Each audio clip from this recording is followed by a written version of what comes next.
Monsieur le délégué national, où est-il passé, cher Gilles?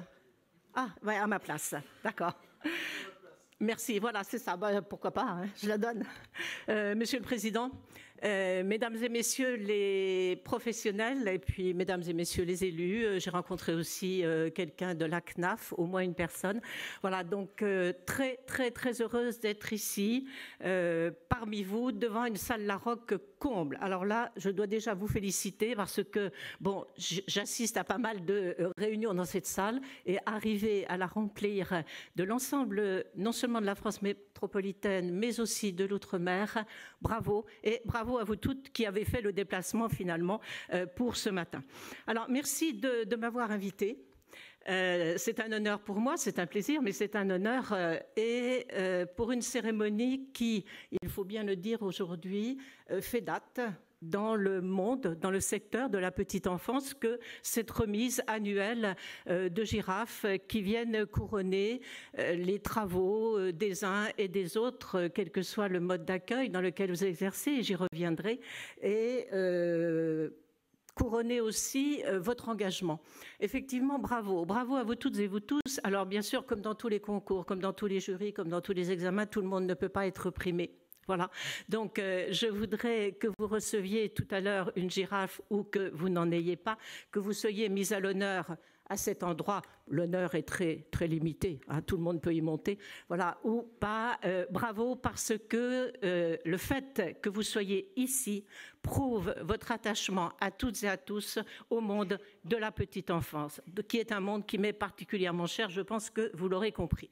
Alors, on m'a dit que l'on m'avait présenté, je ne sais pas ce que vous avez dit comme présentation sur moi, j'avais prévu de le faire, alors non pas pour vous raconter ma vie qui n'a absolument aucun intérêt pour vous, mais simplement pour appuyer le fait que les propos que je vais vous tenir maintenant sont des propos basés sur l'expérience et non pas des propos livresques que j'ai pu écrire dans des réflexions diverses et variées et que j'aurais couché dans un livre que j'aurais vendu après. Pas du tout, je suis une femme de terrain, j'ai été 25 ans adjointe à la petite enfance à Nancy en Meurthe-et-Moselle. Et alors Nancy, une ville qui possède de l'accueil individuel des assistantes maternelles, de l'accueil collectif, des haltes garderies, une crèche familiale, des relais petite enfance, enfin donc vraiment absolument je pense tout ce qui peut exister, de l'associatif aussi bien sûr, tout ce qui peut exister au niveau accueil des petits, 25 ans durant lesquels vraiment je me suis régalée. Je me suis régalée. Je ne suis pas restée dans mon bureau à signer des parapheurs, ce qui est une partie de la vie d'un élu, mais qui vraiment n'a rien de très intéressant. Mais je suis allée m'immerger dans les différentes structures, rencontrer des assistantes maternelles, organiser des semaines de la petite enfance, mon cher Gilles. La mienne à Nancy, quand vous êtes venu me voir, je vous ai dit depuis 2005, j'ai mis sur place une semaine de la petite enfance. Alors, je ne l'appelais pas grande semaine de la petite enfance, mais c'était quand même une semaine de la petite enfance. Voilà. Donc, et puis un point aussi, bon, j'ai travaillé à l'Association des maires de France, qui m'a permis non seulement d'avoir un regard nancéen, mais sur l'ensemble de la France. Et je salue ici certaines collègues que j'ai pu rencontrer et qui sont devenus des amis. Et un point aussi auquel je tiens, concernant la qualité, j'ai beaucoup travaillé avec Sylviane Champinot sur la charte d'accueil du jeune enfant, qui aujourd'hui fait acte de loi, hein, puisqu'elle est rentrée dans les obligations. Et je siège dans le collège de défense et promotion des droits de l'enfant aux côtés de la défenseure des droits. Voilà, j'en arrêterai là. Vous ne saurez rien de plus, c'est pas intéressant. Deux temps dans mes propos. Le premier, vous présentez le comité de filière, parce que ça, je pense qu'on a dû vous le dire, que je présidais le comité de filière. Et puis ensuite, je prendrai quelques instants pour vous parler de vous. Ah, vous allez me dire, mais pourquoi elle, qui ne nous connaît pas, veut nous parler de nous? Je vous parlerai de vous, professionnels petite enfance, et je vous dirai quels sont les 7-8 points, alors que j'ai listés comme cela, qui pour moi sont vraiment la base de l'accueil du jeune enfant et des professions que vous pouvez exercer. Mais encore avant, je tiens à rappeler un point très important. Aujourd'hui, c'est un jour de fête. Je pense que nous en sommes tous d'accord. Hein, voilà. Les propos que je vais donc vous tenir sont placés uniquement sous le signe de l'optimisme, de l'avenir, de la construction Et s'il m'arrive, quand je vais vous parler du comité de filière petite enfance, d'évoquer des situations passées ou actuelles qui peuvent être difficiles, en aucun cas ce n'est pour évoquer le passé des lamentations, mais c'est pour construire, pour aller de l'avant tous ensemble. Et c'est donc ce matin à une réflexion dynamique que je vous invite et absolument pas à un mur des lamentations. Alors, le comité de filière, quelle est son origine? Tout d'abord, le comité de filière a été imaginé par Adrien Taquet, le précédent secrétaire d'État, donc il y a un an à peu près, et il s'était appuyé sur le constat que nous faisons toutes et tous. Je parlais de choses difficiles il y a quelques instants, à savoir la pénurie de professionnels petite enfance. Et pourquoi sommes-nous arrivés à cette pénurie qui, je le dis, n'est absolument pas, ne remonte pas il y a quelques mois, hein, n'est même pas conjoncturelle, mais est une pénurie que l'on a vu s'aggraver au fil des années et au point de devenir aujourd'hui enquistée. Alors juste 2 chiffres, mais encore une fois, non pas pour pleurer et pour dire que nous sommes tous très malheureux, mais pour dire c'est le constat, il est fait, maintenant on avance, on marche et qu'est-ce qu'on fait et qu'est-ce que vous faites tous?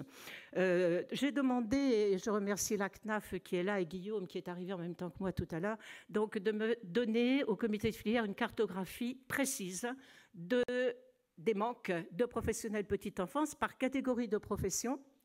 Alors pour l'accueil collectif, j'arriverai à l'accueil individuel dans quelques instants, donc, et exactement que je sache les villes, les départements, les régions pour pouvoir agir. Bon, à ce jour, 2 chiffres, il manque 8 908 professionnels auprès des enfants et il manque 1600 postes de direction. Voilà. Point, c'est fait, c'est dit, c'est ainsi. Quant à l'accueil individuel, eh bien, il y a à peu près aujourd'hui en France 250 000 professionnels de l'accueil individuel et en 2030, c'est-à-dire demain, 45-46% seront partis à la retraite. Voilà. Et nous n'avons absolument pas dans les prévisions l'arrivée de 125 000 professionnels de la petite enfance. Donc, ce constat a été fait par Adrien Taquet et l'origine de cette pénurie, eh bien, c'est un manque de valorisation. Je vais très vite parce que là, ce n'est pas le moment. Et puis tout à l'heure, si vous avez des questions, je pourrai répondre. Valorisation financière, mais pas que. Loin de là, mais valorisation de l'image, valorisation du métier, absence de filières, de vraies filières permettant à des jeunes qui veulent aujourd'hui entrer, eh bien, de pouvoir embrasser cette carrière, parce que le challenge, il est double, garder dans la profession les professionnels qui y sont, et puis, bien sûr, attirer des hommes et des femmes, des jeunes qui sont en début de carrière et qui ont envie d'embrasser ces très belles professions.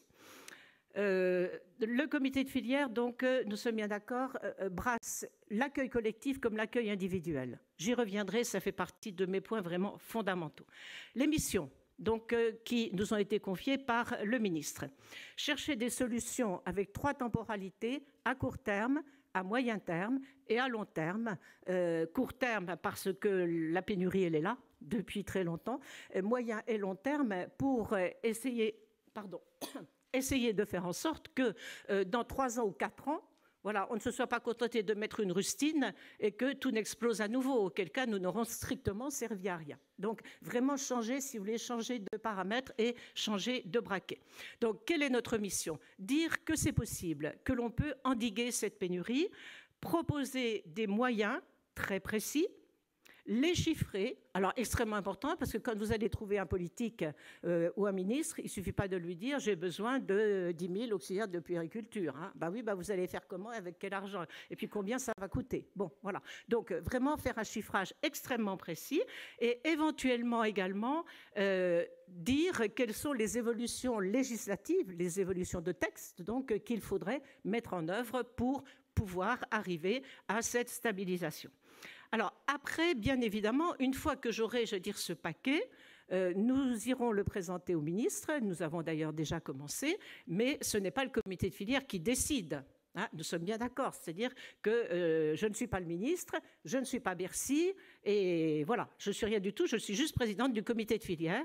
Donc, nous avons charge de travailler sur ces sujets extrêmement importants. Mais, j'allais dire, après, le pouvoir de décision, bien évidemment, nous ne l'avons pas. Alors, nous avons le pouvoir d'être nous allons essayer d'avoir le pouvoir d'être très, très persuasif. Voilà, pour dire que vraiment, les solutions que nous apportons, ce sont les bonnes, ce sont les meilleures et qu'elles vont fonctionner. Mais la décision finale, ce n'est pas à nous qu'elle va revenir. Alors, le fonctionnement maintenant du comité de filière, il est composé à ce jour de 44 ou 45 membres qui sont donc signataires d'un contrat d'engagement. Donc, ils se sont vraiment engagés à travailler. Il a été installé pour 3 ans. Donc, nous allons terminer déjà une première année. 44 membres, et c'est l'originalité et la richesse et la difficulté, parce que généralement, dans une médaille, il y a toujours le revers, c'est de regrouper en son sein absolument tout ce qui a trait au monde de la petite enfance, à savoir 4 grandes têtes de chapitre, les organisations syndicales. Voilà, donc toutes les organisations syndicales, la CGT, la CFDT, FO, enfin toutes, les organisations patronales qui gèrent donc le privé, les structures de la petite enfance, bien sûr tous les grands opérateurs, toutes les associations d'élus, puisque je rappelle que la petite enfance, bien que n'étant pas une compétence obligatoire, est gérée à en gros 70% par les communes, et puis toutes les associations familiales et professionnelles dans lesquelles donc vous êtes représentés, quelles que soient les professions que vous exercez auprès des enfants. Voilà. Donc, si vous voulez, c'est une richesse énorme. C'est la première fois qu'un tel comité existe, à tel point qu'il commence à faire des émules. Et j'étais vendredi à Paris pour l'installation officielle par la secrétaire d'État à la jeunesse d'un comité de filière animation qui est vraiment copié-collé sur notre mode de fonctionnement et qui, lui, va travailler sur tout ce qui est accueil d'enfants en périscolaire, hors scolaire, etc. Toutes les activités, si vous voulez, qui sont hors scolaire. Donc, 44 membres, une présidence, un secrétaire général, un bureau dans lequel tous les membres, les grandes organisations sont représentés, des séances plénières.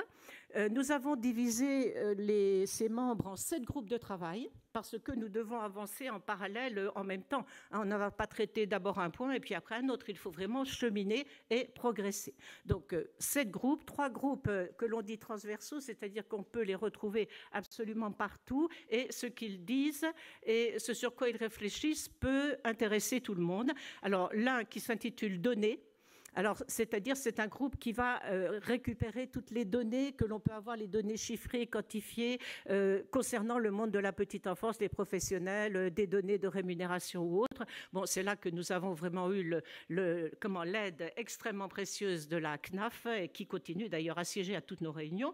Ensuite, un qui s'appelle Normes. Alors, rassurez-vous, on ne va pas édicter à nouveau 350 pages de nouvelles normes qui vont revenir faire un millefeuille. Non, ce n'est pas notre travail à nous, c'est simplement comme les dernières normes sont en train de sortir et d'être publiées, c'est de regarder, de travailler sur la mise en application en état de ces normes, voir quelles sont les réactions, quelles sont les remontées que nous pouvons avoir. Et l'un qui s'intitule « Droit conventionnel », alors celui-ci, je le dis tout de suite, il est strictement réservé aux organisations syndicales. Qui ont émis le souhait, et c'est logique, c'est normal, donc nous leur avons répondu par le positif, qui ont émis le souhait de pouvoir elles-mêmes réfléchir, travailler sur ces évolutions éventuelles que cela pourrait entraîner, de manière à ne pas se sentir avec la coupe ou du comité, voire de l'État au-dessus d'elles. Donc elles travaillent totalement librement, elles font appel à nous si elles en ont besoin, mais sinon elles travaillent, elles avancent à leur rythme. 4 groupes thématiques. Alors en fait, vous trouvez les 4 grandes thématiques de la pénurie de professionnels. Donc la première, c'est remédier à court terme à la pénurie. Alors, ça veut dire quoi? Ça ne veut pas dire que dans un mois, on aura 10 000 professionnels de plus. Voilà. Parce que déjà, il y a le facteur temps. Même si encore, je disais, dans un monde tout à fait idéal, on peut avoir 10 000 postes de formation qui seraient ouverts avec les financements, auxiliaire de puériculture 1 an, éducateur de jeunes enfants 3 ans, infirmière puéricultrice, c'est la même chose, c'est 4 ans. Hein. Les assistantes maternelles, elles ont leurs 120 heures de départ à faire, plus ensuite, j'allais dire, de la formation continue. Bref, mais essayez de trouver les verrous qui permettraient de débloquer un petit peu une situation qui pourrait être très tendue. Ensuite, un qui s'appelle carrière. Alors, dans ce groupe, nous travaillons à l'élaboration d'un plan de carrière pour les métiers de la petite enfance, une vraie filière pour ces métiers, hein, donnant précisément envie aux jeunes qui arrivent aujourd'hui de passer, au cours de leur vie, de leur carrière professionnelle, de passer d'un métier de la petite enfance à un autre, voire à un autre métier, mais vraiment qu'ils aient, si vous voulez, une perspective professionnelle devant eux. Un qui est très, très important aussi, mais ils le sont tous, qui s'appelle qualité de vie au travail. Voilà. Donc là, nous allons travailler... c'est énorme, hein, la qualité de vie au travail, c'est-à-dire, voilà, partant du principe que, enfin ça c'est un de mes axiomes, on ne peut pas être bien traitant si l'on n'est pas bien traité. Voilà, on ne peut donner que ce que l'on reçoit. Voilà, c'est comme cela. Et que le mode de fonctionnement auquel on est habitué. Et puis le dernier, le nerf de la guerre, rémunération. Voilà, parce qu'il faut bien en parler aussi. Hein. Cela compte, c'est extrêmement important. Et donc, nous allons travailler dans ce groupe à l'aide de tableaux qui sont en train de nous revenir sur les rémunérations, quels que soient les types de gestionnaires d'une part, hein, puisque vous savez qu'il y a différents types de gestionnaires, voilà, et puis d'autre part, quelles que soient les professions, avec également une comparaison avec des voisins européens, pour les métiers de la petite enfance, voir un petit peu comment nous nous situons. Ça donne aussi une idée, même si, voilà, faut faire attention. L'accueil de la petite enfance n'est pas forcément le même en Italie, en Allemagne ou que sais-je. Mais bref. Alors, où en sommes-nous? Chaque groupe s'est réuni 2 à 3 fois, le groupe pénurie 7 fois, parce que comme c'est remis à court terme, il faut accélérer. Hein. Nous avons déjà eu 3 réunions de bureau. Alors, dans ces réunions de bureau, en fait, que faisons-nous? Nous adoptons ce que l'on appelle des résolutions, et ce sont ces résolutions qu'ensuite je vais porter au ministre en lui demandant, voilà, en lui disant, voilà, ça, pour nous, ça nous paraît intéressant. Donc, vous décidez, vous prenez ou vous laissez. Je vais y revenir. Et puis, 2 séances plénières, une en mai, une en juin. L'année est divisée en 3 cycles. Nous avons donc commencé le 3e cycle ici, et à la fin de chaque cycle, il y a une séance plénière, voilà, qui permet de réunir l'ensemble des membres du comité. Alors, quelles sont les 2 résolutions qui ont été, que nous avons adoptées en bureau, que nous avons présentées au ministre et pour lesquelles il nous a donné son accord? Voilà, c'est y compris budgété. Donc, c'est fait et nous avons commencé à y travailler.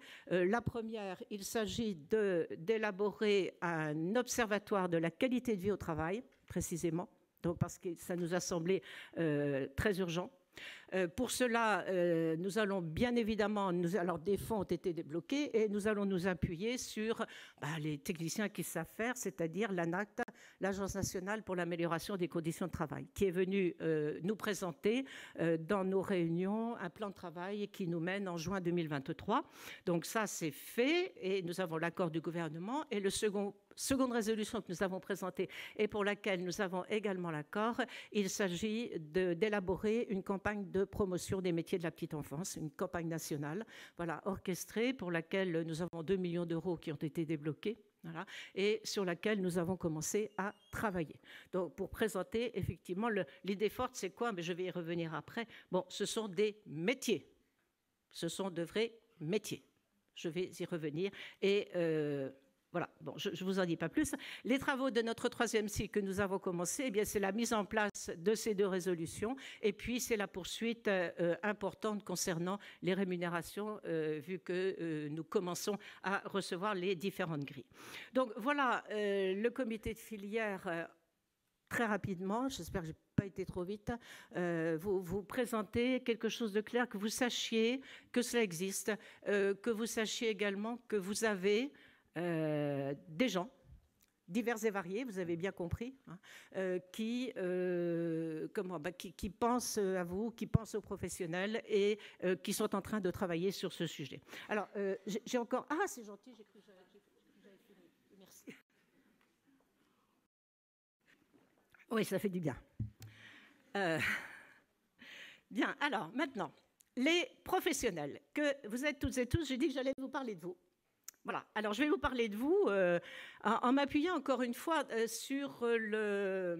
Je ne suis pas du tout professionnelle de la petite enfance, hein. Voilà, donc je tiens à vous le dire aussi. Dans une autre vie, j'étais enseignante. Voilà, donc pas du tout professionnelle de la petite enfance. Et quand j'ai été nommée par mon maire en charge de la petite enfance et de la famille, donc 4 mandats, c'est beaucoup, hein. 4 fois 6, 24, ça fait un quart de siècle. Donc voilà. J'ai découvert, vraiment, je me suis lancée dedans et j'ai découvert, j'ai appris grâce à vous toutes qui êtes là. Alors, première idée, je vais vous les donner comme cela, hein. Première idée, il n'est pas question d'employer, je ne veux plus l'entendre, mais vous aussi, bien évidemment, le mot garde. C'est fini. Or, encore aujourd'hui, il m'arrive d'entendre mode de garde, type de garde, etc. Ce sont des modes d'accueil, voilà, d'éveil aux côtés des parents. Ça, c'est un point important. L'accueil, l'éveil aux côtés des parents. Voilà, ça, c'est très, très important. Deuxième point, l'égalité pour nous entre tous les modes d'accueil. L'accueil collectif, l'accueil individuel. Il n'y a pas un qui est préférable à l'autre. Je disais toujours, la richesse d'une ville, excusez-moi, mais c'est vrai que je vais faire appel à mon expérience d'élu qui m'a profondément marqué. La richesse d'une ville, qu'est-ce que c'est? Ce n'est pas d'offrir 50 000 places, bon, je dis n'importe quel chiffre, hein, voilà, en accueil collectif. Voilà. C'est de pouvoir proposer aux parents qui viendront l'accueil qui va correspondre à leur envie, à leur mode de fonctionnement, à ce qu'ils veulent donner à leur enfant. Voilà. Donc, de l'accueil collectif, du grand collectif, de l'accueil collectif plus petit, des structures parentales dans lesquelles ils vont pouvoir, parce qu'ils ont le temps, pourquoi pas, s'investir, de l'accueil individuel, d'une crèche familiale, où, bon, là, c'est de l'accueil individuel, mais sans relation ni financière, ni technique avec les parents, il n'y a que l'enfant autour. Enfin, voilà, c'est ça la richesse d'une ville. Donc, les seuls critères, les 2 critères pour dire que tous les accueils se valent, qu'est-ce que c'est? C'est la sécurité et la qualité de l'accueil. D'ailleurs, la sécurité faisant partie de la qualité pour moi, parce que donc, si je ne devais garder qu'un mot, ce serait le mot qualité. Puisque de toute façon, un enfant qui est accueilli en sécurité, bah, ça fait partie effectivement de la qualité, de la façon dont il est accueilli. Donc, deuxième point, l'égalité. Troisième point, je l'ai déjà évoqué, donc ce sont de vrais métiers. Ce sont des professions avec des diplômes, avec un savoir-faire, avec des apprentissages, avec des formations initiales, des formations continues.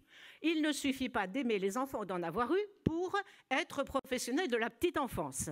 C'est comme si...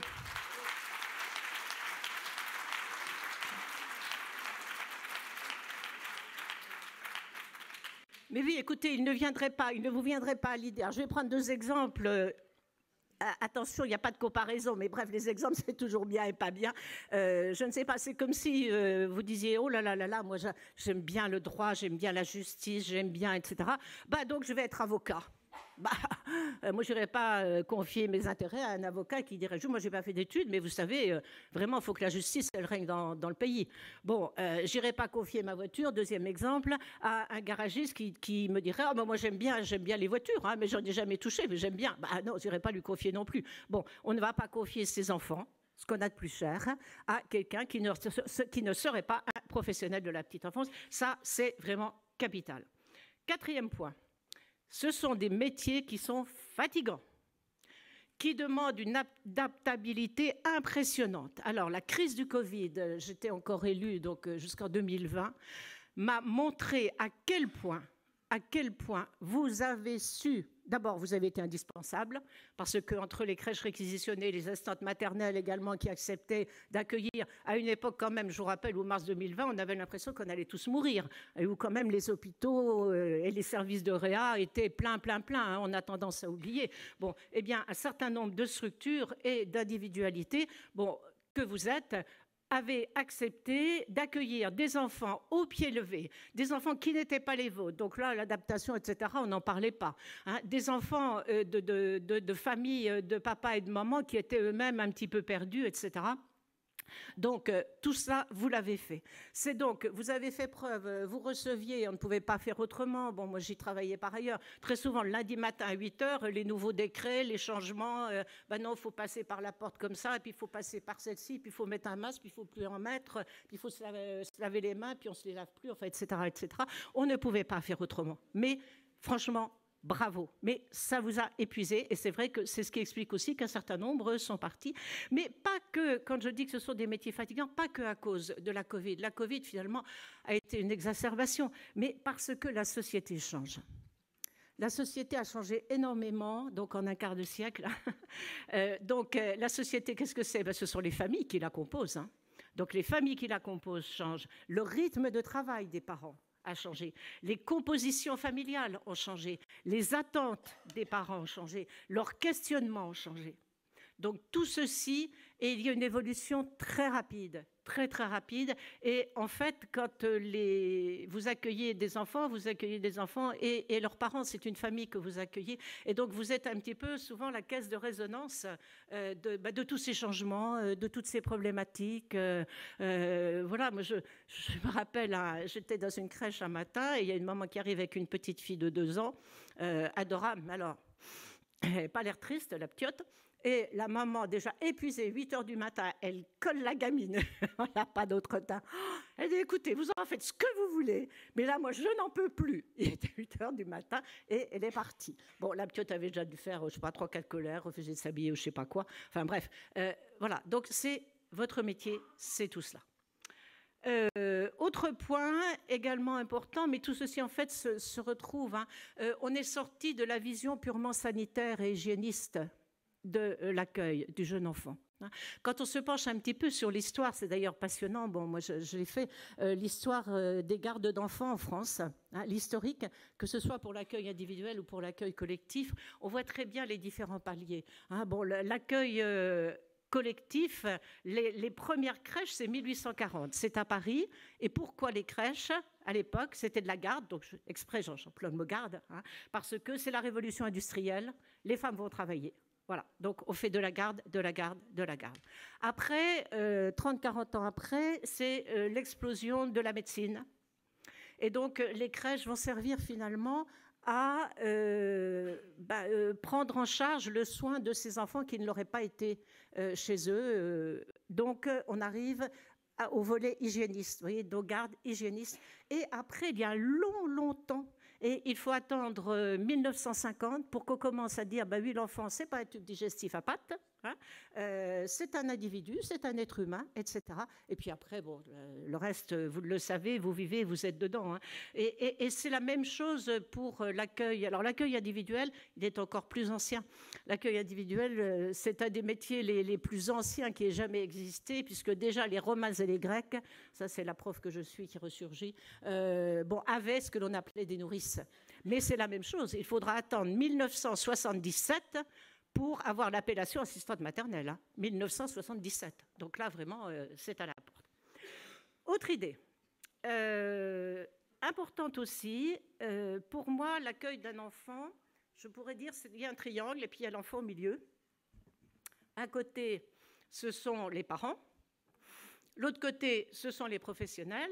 Et puis la base, mais ça pourrait être l'inverse, hein, peu importe. La base, qu'est-ce que c'est? C'est la cité.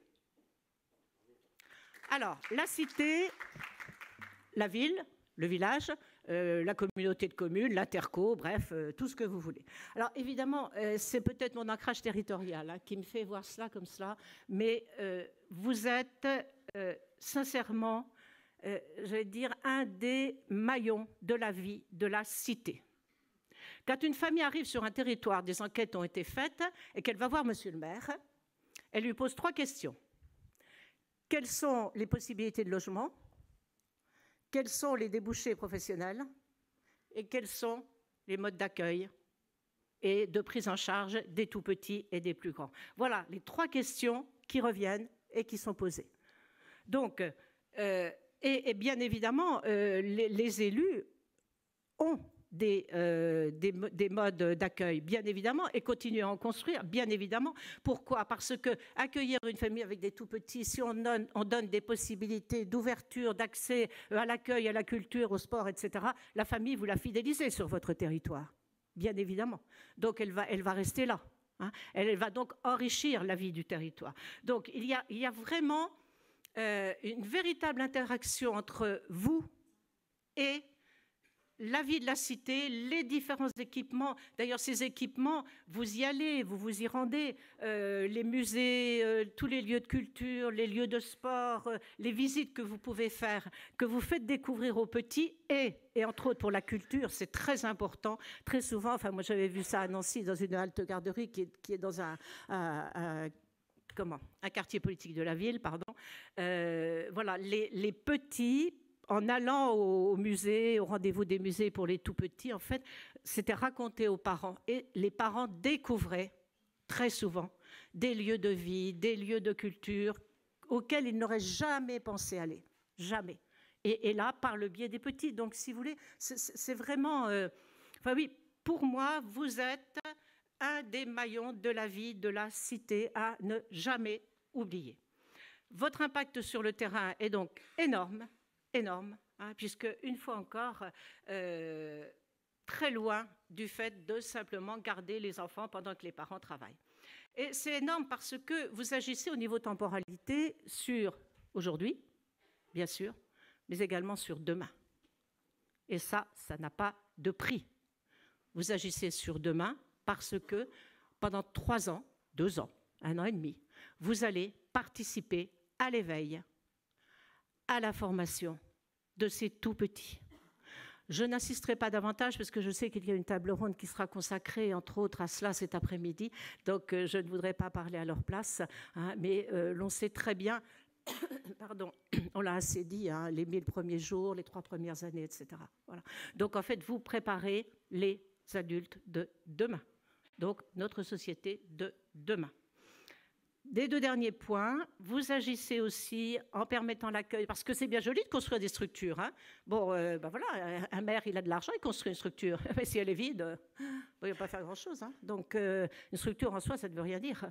Une crèche, qu'est-ce que c'est? Un relais petite enfance, qu'est-ce que c'est? De l'accueil chez une assistante maternelle, qu'est-ce que c'est? Eh bien, ce sont des hommes et des femmes. Les locaux sont juste des aides, des moyens. Donc, vous agissez sur deux autres points, et puis je m'arrêterai là, j'en aurai fini. L'égalité femmes-hommes, c'est très important, puisque vous permettez, en étant aux côtés des parents, à ces parents de continuer à travailler. Hein, alors très souvent aux femmes d'ailleurs, parce que dans un couple, quand un des deux doit s'arrêter, c'est la femme, parce que très souvent le salaire féminin est inférieur au salaire masculin. Et puis par ce biais également, et ce sera mon dernier point, vous êtes un des acteurs de la lutte contre la précarité, précisément en permettant pour les couples biactifs aux femmes de continuer à travailler. Moi, je me souviens avoir reçu une maman qui était désespérée parce que son mari était routier, donc absent toute la semaine. Elle avait épuisé absolument tous les congés maternité, pathologie, allaitement, enfin, tout ce que vous voulez. Donc, elle devait reprendre son travail. Et alors, en plus, elle travaillait en horaire atypique, ça c'est encore autre chose. Et elle m'a dit, écoutez, madame, parce que j'ai mis sur pied un dispositif d'accueil en horaire atypique à Nancy. Elle me dit, madame, si vous ne me le prenez pas, je dois arrêter de travailler. Voilà. Et on a construit notre budget sur 2 salaires. Voilà. Donc, c'est dit très crûment comme ça, quand vous avez cette personne en face de vous dans votre bureau, vous espérez pouvoir lui dire, oui, madame, je vais faire quelque chose pour vous. Hein. Et je ne parle pas des familles monoparentales où là, effectivement, il n'y a qu'une personne qui travaille. Voilà. Donc, vous l'aurez compris, quand je disais que j'avais envie de vous parler un peu de vous, voilà, c'était vous dire tout ceci, vous dire à quel point vous nous êtes, à nous tous ici, à notre pays, voilà, je n'ai pas peur de le dire, absolument indispensable pour aujourd'hui et pour demain. Donc, bravo pour votre engagement et merci pour m'avoir écouté.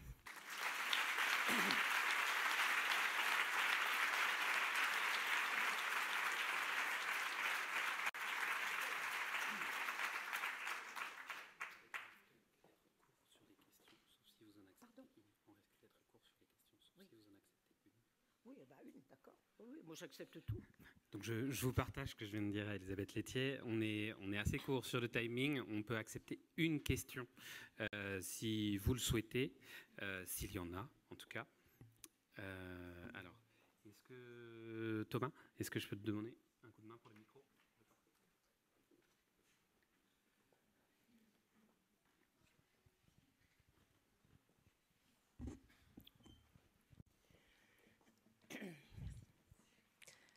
Madame Laitier, je vous ai écouté avec énormément d'attention. Je suis assistante maternelle dans le sud-ouest de la France. Et depuis cet été, je me désole des recrutements des nouvelles professionnelles, que ce soit en collectivité ou en individuel, qui contrastent beaucoup avec vos paroles. C'est-à-dire qu'on entend encore, vous êtes une femme, vous ferez une excellente professionnelle de la petite enfance. Je vous avoue que votre discours me fait un bien fou. Et je me demande comment il sera mis en place. Ce n'est pas vraiment une question, c'est un constat. Moi, depuis cet été, ce que je vois, c'est, puisque dans mon entourage, j'ai des collègues qui travaillent en crèche qui me disent, je suis auxiliaire de puériculture, j'ai une collègue qui a été recrutée à mon niveau, qui n'a pas le titre d'auxiliaire de puériculture, qui a ma paye et que je me retrouve à former en m'occupant des enfants, sachant qu'on est en effectif réduit. Je trouve ça hyper problématique et je voulais votre avis. Merci. Écoutez, j'allais dire, c'est la bonne question, merci de l'avoir posée. Voilà. Vous n'êtes pas la première hein, et vous n'êtes pas la dernière. Alors, je vais essayer de répondre assez rapidement, Arnaud, si j'ai bien compris, quoique je vais essayer d'être claire. D'abord, je n'ai pas la langue de bois. Hein. Jamais les personnes qui sont dans la salle, qui me connaissent, savent que je dis une chose, et si je ne sais pas, je ne la dis pas. Voilà. Bien. Alors, les propos que j'ai tenus, bien évidemment, sont les miens. Hein. C'est ma conviction profonde, et c'est ce avec quoi je veux imprégner le comité de filière. Ça, c'est une chose. Ensuite, l'arrivée actuellement dans certaines structures de professionnels qui n'auraient pas encore les diplômes nécessaires, parce que je pense que c'est ce à quoi vous faites allusion. Bah oui, bien évidemment. Alors, comme je n'ai pas la langue de bois, c'est le décret du 29 juillet qui m'a bien occupé les vacances, je vous dirais. Voilà, donc... D'abord, premier point, c'est un décret qui n'émane pas du comité filière, je tiens à le dire, mais je vais en parler, hein, voilà, parce que cela fait 2 ans que la DGCS, et il y a des personnes présentes ici dans la salle, donc si je dis une bêtise, elles ont le droit de m'interrompre, la DGCS a travaillé avec des échanges avec les différents partenaires. Ce décret, il autorise, enfin d'abord, ce décret, premièrement, être court sur quelque chose aussi pointu, ça va être compliqué, mais je vais essayer quand même. Donc, ce décret, il reprend un décret de 2020, donc ça fait 22 ans, quand même, exactement le même, mais qui avait 2 lignes, et qui disait en cas de pénurie locale, on peut embaucher dans les structures des professionnels qui voilà, ne sont pas forcément diplômés petite enfance, et c'était tout. Voilà. Donc, comme nous sommes à nouveau en période de pénurie, en période de transition, parce que pour moi c'est quelque chose qui est appelé à être quelque chose de transition, ce décret a été repris et encadré avec un certain nombre de garde-fous. Voilà, je vous dis mon analyse et ce que j'en pense, un certain nombre de garde-fous qui n'existaient pas avant, puisqu'encore une fois, ils faisaient 2 lignes, c'était peuvent. Hein. Alors, ces garde-fous, quels sont-ils? Ils sont tout d'abord, et ils viennent encore, il y a eu une parution hier ou avant-hier, je ne sais plus, donc d'une précision, précisément sur ce décret, parce qu'il y avait un certain flou. Une structure ne peut avoir une personne non qualifiée à former qu'une à la fois. C'est-à-dire que, alors après, j'allais dire, moi, je ne suis pas gestionnaire des 15 000 ou 25 000 établissements, je ne sais pas quoi qui existent, hein, mais c'est une personne à la fois en formation, c'est tout. Deuxièmement, vous connaissez le ratio 60-40. Là, je m'adresse à des pros, donc ça doit vous parler. Hein, 60 qualifiés, vraiment qualifiés, les métiers dits qualifiés petite enfance, et 60 les autres. Cette personne, elle ne peut pas impacter le ratio des 40%. Donc, le ratio des 40%, il reste, lui. Il est là obligatoirement. Ensuite, la personne et le gestionnaire doivent s'engager à former durant la première année, à partir de la première année, à former cette professionnelle à, cette fois, un diplôme X ou Y. Voilà.